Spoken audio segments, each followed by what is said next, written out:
suis Fambaye Ngom Sow, biologiste des pêches, responsable scientifique des ressources pélagiques côtières et hauturières au sein du CROD, Centre de recherche océanographique Dakar-Thiaroye, de l'Institut sénégalais de recherche agricole. Comme vous le savez, au Sénégal, le secteur de la pêche est un secteur clé de l'économie nationale sénégalaise, car c'est le principal pourvoyeur de devises, de recettes annuelles pour près du tiers des recettes totales d'exportation. Il occupe 17% de la population active et assure 75% des besoins en protéines des populations sénégalaises. Ce secteur actuellement est dans une situation en crise car les principales espèces sont pleinement exploitées, voire même surexploitées. Et ces stocks sont surtout les petits pélagiques qui sont très importants pour le Sénégal, la population sénégalaise. Et ces stocks sont surtout exploités par une pêche artisanale très dynamique qui débarque environ 75% de ces petits pélagiques. Et ces espèces sont évaluées au sein du groupe de travail COPAS de la FAO.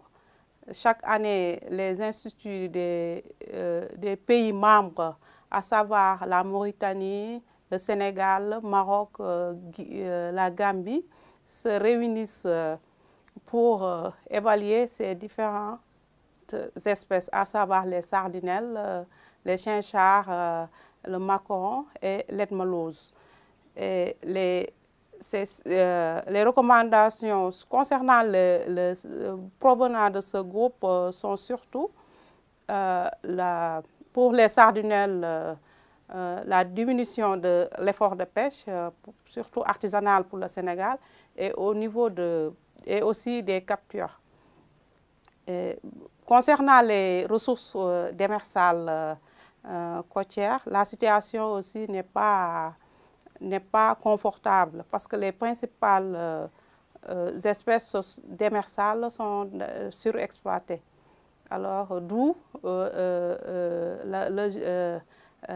la non-reconduction des accords depuis 2006 avec l'Union européenne. Par contre, les espèces de la démersale profonde, telles que les merlus, sont dans une situation un peu confortable parce que pratiquement il n'y a plus de navires sénégalais qui exploitent ces espèces.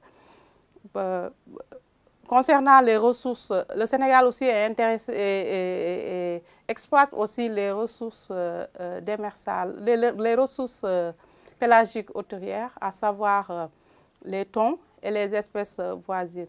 Pour ce qui nous concerne, ce sont surtout les thons tropicaux, à savoir l'albacore, le patudo et le listao. Et ces espèces sont évaluées pratiquement tous les 2 ans au sein de l'ICCAT, qui regroupe tous les pays concernés par la ressource et l'exportation de ces espèces. Maintenant, pour ce qui concerne le projet AWA, qui est un projet pluridisciplinaire, ce projet qui s'occupe surtout de l'environnement, ce projet va nous aider, nous les pays impliqués dans ce projet, à mieux comprendre, à mieux améliorer nos connaissances concernant les relations entre l'environnement et les ressources marines et il va nous aussi beaucoup nous aider dans la formulation d'avis scientifiques pour les gestionnaires de ce secteur qui est un secteur clé du Sénégal.